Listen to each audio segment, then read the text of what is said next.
What's going on, guys? Coming to the video here. Today we're going to place the engine air filter on this 2022 Hyundai Elantra N. Very easy. It's just two clips, one and then one right over here. Two, put this down. We can lift this up. Out it goes. There's this, the old one, where it's still in good shape, so we're still going to change anywhere.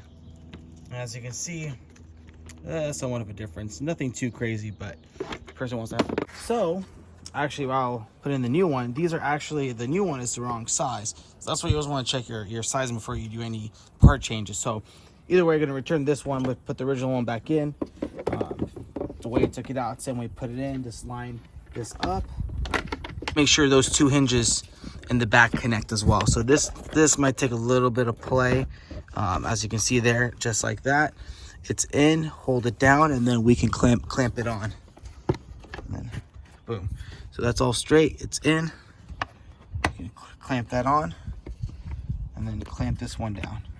And that's how you change your engine air filter on this Hyundai Elantra N.